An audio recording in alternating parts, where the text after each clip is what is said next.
मान्यवर राष्ट्रपति शासन की अवधि 6 महीने तक बढ़ा दी। मान्यवर ये 4 संशोधन, मैं समझ रहा हूं क्यों गुस्सा आ रहा है, मान्यवर। Sir, he is not yielding.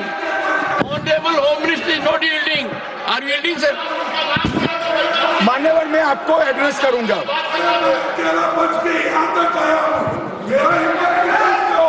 तुम तो कायर हो, मान्यवर तुम लड़ाकू हो। Okay. मान्यवर मैं आपको एड्रेस करूंगा। Go on record. What the Honorable Home Minister said. खड़गे जी मैं आपका बहुत सम्मान करता हूं, आपकी हाजिरी वहां दर्ज कर दी गई है। कृपया बैठे, मुझे बोलने दीजिए।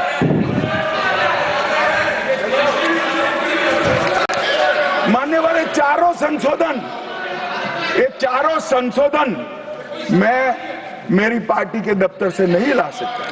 ये चारों संशोधन संविधान में हुए, किसी को अदालत ने निरस्त किया, किसी को जनता पार्टी की सरकार आई तब उसको निरस्त किया, कुछ लिंगरिंग टेस्ट में रह गए, पर ये चारों संशोधन वास्तविकता है। ये 4 संशोधन से कांग्रेस पार्टी की संविधान सुधार करने की मंशा क्या है?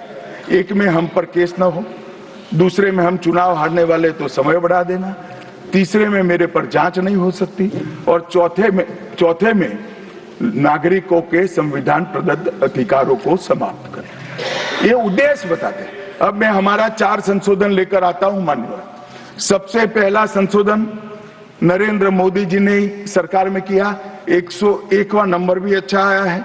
101वां संशोधन 1 जुलाई 17 को हम जीएसटी को लेकर आए मान्यवर, और इस देश के अर्थतंत्र को रिदम में लाने का। कश्मीर से कन्याकुमारी और कामाख्या से द्वारका तक विशाल फैले हुए देश को जीएसटी के तहत 100 अलग अलग बिक्री करके कानूनों को समाप्त कर लोगों की हालाकी खत्म कर एक कानून लाने का काम नरेंद्र मोदी जी ने किया, और वो लोगों की भलाई की। कल की डिबेट मैंने पढ़ी है, कोई सदस्य बोले कि नरेंद्र मोदी जी ने विरोध किया था। मैं रिकॉर्ड पर कहता हूं, हाँ नरेंद्र मोदी जी ने विरोध किया था। किस मुद्दे पर किया था?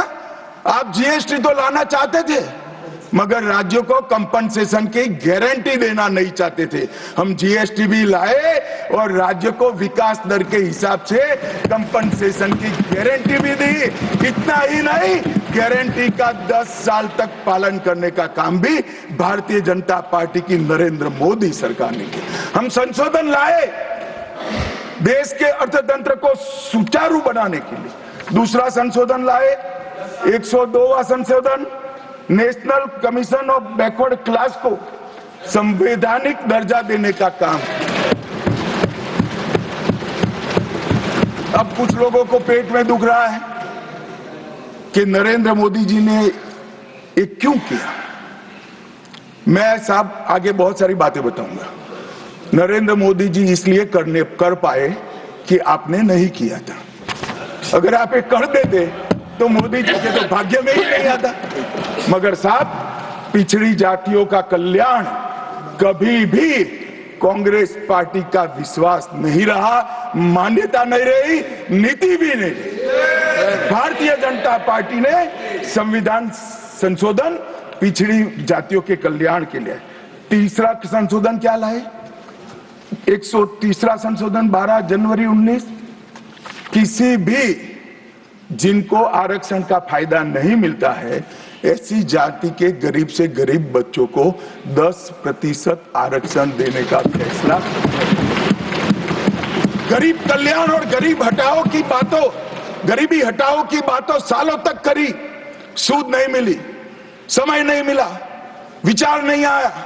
ये विचार नरेंद्र मोदी जी को आया और गरीबों को, बच्चों को 10% आरक्षण पूरे देश भर में मिला। मान्यवर 105वां संशोधन, ओबीसी की पहचान करने के लिए केंद्र के पास अधिकार थे।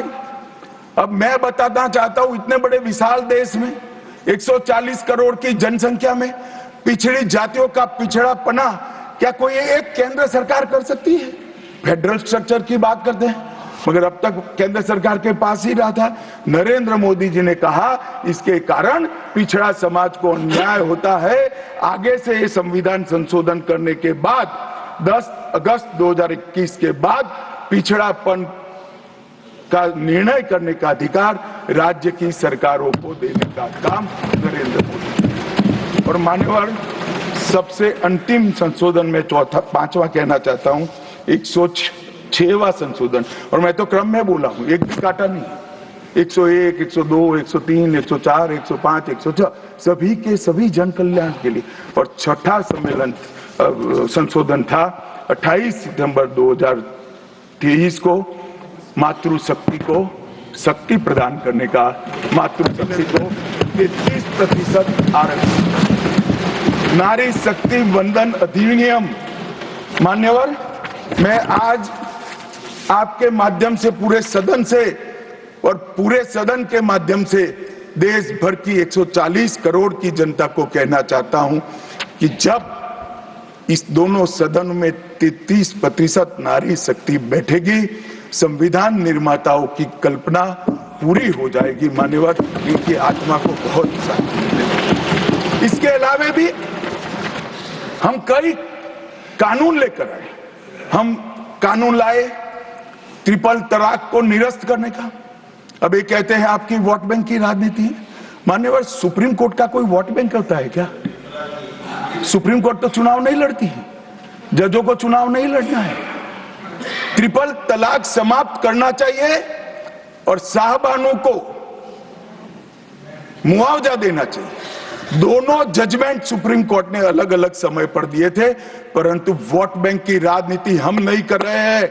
वोट बैंक की राजनीति कर कर मुस्लिम बहनों के साथ इतने साल अन्याय करने का काम एक कांग्रेस पार्टी ने किया। हमने तो ट्रिपल तलाक समाप्त कर कर मुस्लिम माताओं को, बहनों को अधिकार दिया। आपका कि भी अधिकार आपके पति जैसे हैं, मगर देखिए साहब, ट्रिपल तलाक समाप्त हो गया, अभी कोई नहीं कहता अच्छा हुआ। कैसे कहेगा? एक उदाहरण पड़ा है, हमारे आरिफ मोहम्मद खान बेचारे मंत्री थे, अच्छे खासे मंत्री थे, फर्राटे की अंग्रेजी बोलते थे, बहुत पढ़े लिखे व्यक्ति थे, फारसी के विद्वान, उर्दू के विद्वान, हिंदी तो मातृभाषा।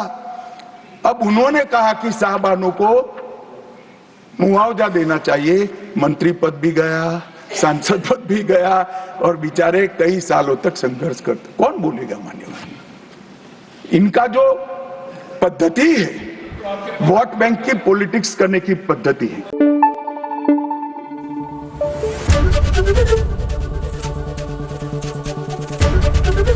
एबीपी न्यूज आपको रखे आगे।